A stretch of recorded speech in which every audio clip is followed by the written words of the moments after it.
there is the main fighter in the house. Often beats me up.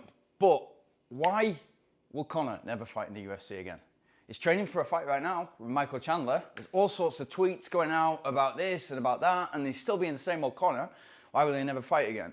Now, if you look at Conor's background in fighting, and the reason I love fighting so much is because it's so correlated to what I do as a professional athlete. It's so correlated to endurance. It's the discipline, it's the work ethic, it's what you put in, you get out. There's no hiding in the cage, there's no hiding in the race. If you've not done your homework, you're gonna get found out. And if you're not at the top level, and the top level that you can be, you're gonna get beat and you're gonna get destroyed. And if that's in a cage, that's so much worse than in a race because you're gonna get beat up and that could cause serious damage. If you look at Conor's career, although it's relatively short, it's 3 years and just less than 3 years that really, really count. For me, and most people, most UFC fans, Conor broke onto the scene with the Aldo fight, the Jose Aldo fight. And that special kind of like, he predicted it before, and that special kind of, as Eddie came in, he counterpunched and it was all over within seconds. But it wasn't just the fight, it was the build-up and getting into Jose's head. That was the fascinating part, and that's what we loved, and that's what we've always loved about Conor. And he has, without doubt, taken the UFC and put it on a different platform, and all the fighters respect him for that. All the fighters respect him for that trash talk nature, which other people have tried to emulate, and you fail, because unless it's genuinely coming from you and it's you as a person, it looks fake. People can smell bullshit a mile off. Yeah? So Conor is not only naturally like that, he's funny, he's quick, you know, he's naturally Irish and he's like that, but he can also back it up.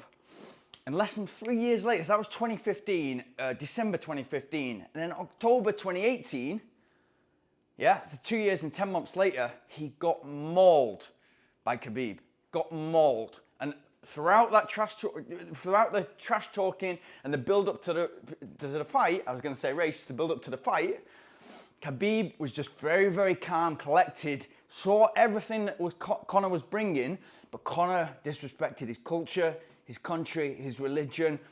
He literally nearly put himself in a body bag. And if that referee wasn't there in the cage, you kind of get the feeling that Khabib wouldn't have stopped. And he didn't stop after the bell. He didn't stop after, not the bell, sorry. He didn't stop after the referee pulled him off. He was ready to continue. Let's talk now. Let's talk now. And that's why I really, really fell in love with Khabib.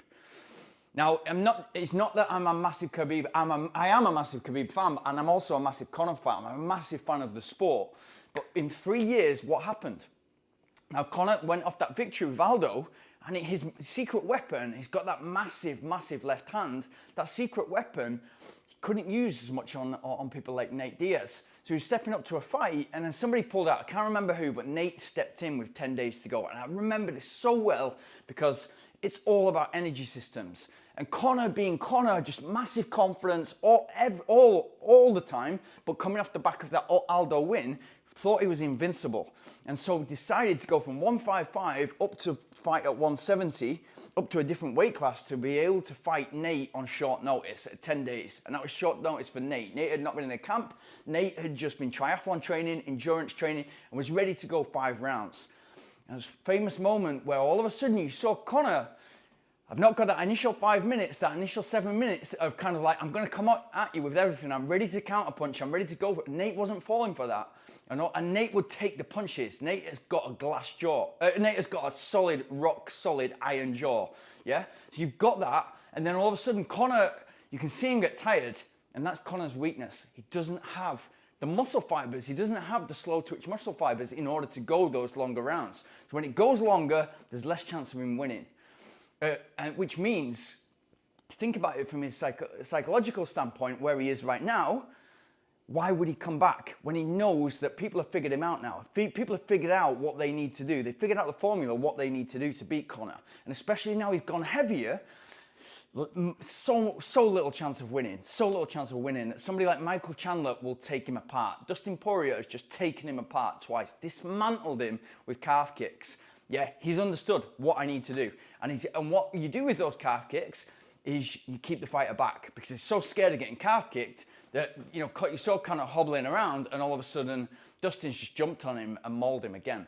But with that Nate fight, you saw he'd gone up in weight class, then he got tired and he gassed out. And it's obvious, if you're a runner, if you're in any sport, it's obvious. If you go up in weight very quickly, which is very, very easy to do, by the way, it's very easy to put on muscle and a bit of extra weight. You eat, you don't diet, you're in the gym, you're putting on that weight very easy. Within 10 days, it's very easy to put on 7 kilos or 15 pounds. Very easy. What it's not easy to do is within that space of time is to train the heart and lungs to pump blood to that extra mass, that extra body mass. And that's why Conor gassed out. And that's why Nate had him. And you could see, as soon as he got him in that choke, there was no way. Conor already wanted to be out of there. Conor already wanted to be out of there. So when he got that opportunity to tap, he tapped. And that's what Khabib said to him. And that definitely affected the way that everybody in the UFC viewed Conor. And after then, they gave him the fight with Donald Cerrone. And that was an opportunity for Conor to come back and within 40 seconds dismantle Donald Cerrone. Now, I'm going to say, like, there's obviously a lot of money in the sport. There's a lot of reason that they want Conor to be on an upward trajectory, but you've also got Donald's integrity. Would Donald have taken that beating in order to take a bigger I don't know, but I'm willing to say there's two things happened in that fight. Either Donald was paid to lose, or Donald was at a point in his life, and I think you maybe saw this for him being so emotional afterwards.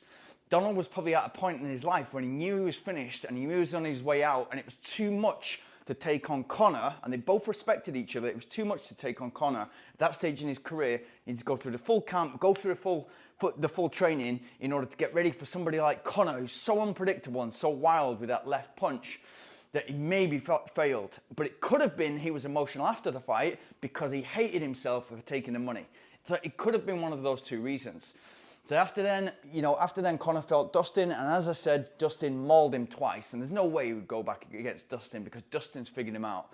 And Dustin's also at a point where he's like, I've got the money, I've got a great family, why would I need to do it? I think with Conor, the problem is, and the reason why he'll never fight again, is the old Sugar Ray Leonard quote.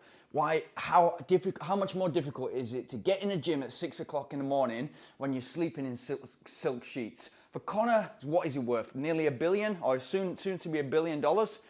He's got that Lamborghini yacht. Every single Instagram picture you see is in Gucci shorts and all this nonsense. That's not a fighter. That's not a Nate Diaz. And we love Nate Diaz. We love the Diaz brothers for who they are. We love Khabib for that absolute warrior mentality that is kind of wrestling bears. It's always been a fighter, always will be. We love Conor because of his mouth and those times. And I think, for me, I've seen Conor at his best when he fought Eddie Alvarez, when he literally dismantled Eddie Alvarez. And I think that was a mismatch.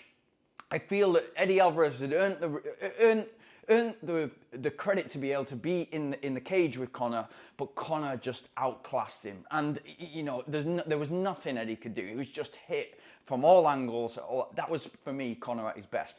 But to go up in weight class and to see him as heavy as he is right now, when he's hitting the bag, and then to be in with Mayweather for 100 million, there's two things. He's too heavy. It's too heavy to fight at that weight, that weight, and he's not well-rounded enough. He's got one secret weapon, yeah? He's got one secret weapon. And then the second one is money. Like, of course he can, if he fights tomorrow, there's going to be a lot of people watching. But can they afford to pay Conor what it's going to cost him to lose his legacy? Right now, he could probably walk away and say, yeah, I had a massive effect on the sport. I've elevated the sport to a certain point. I've done that through various reasons. And a lot of that has been the trash talking, but he's definitely backed it up. And we love Conor for that. For him to go back in the cage now and get dismantled by Michael Chandler or any other fighter, that damages the legacy. And for somebody like Conor, who's already sleeping in silk sheets, he's already driving a Lamborghini yacht and as many cars as you possibly want, what's the point for him? What's in it for Conor right now? I would say for Conor, the only way he's going to do, and that boxing match, everybody, he did so well against Floyd Mayweather. Floyd was toying with him. And yeah, he got a couple of punches in. Floyd absolutely dismantled him and stopped the fight when he was just about to do too much damage to Conor. So there were fights like that, celebrity matchups, etc., that might come up for Conor. My guessing is he won't fight again, and we'll see that once it gets to early next year. And Yeah. What do you think? Do you think he'll fight again? Like, there's obviously people watching this channel that know way more about fighting than me. What do you think about Conor McGregor? I love characters and sports personalities in sport. What do you think about him? Do you think he's finished? Do you think he'll fight again? What would it take in order to get Conor back in the cage again? If you like this, if you like anything to do with sport, anything to do with running, like and subscribe. Talk about the psychoanalytics of sport and also training to get you into a better physical condition and a faster athlete to run. Have a good day.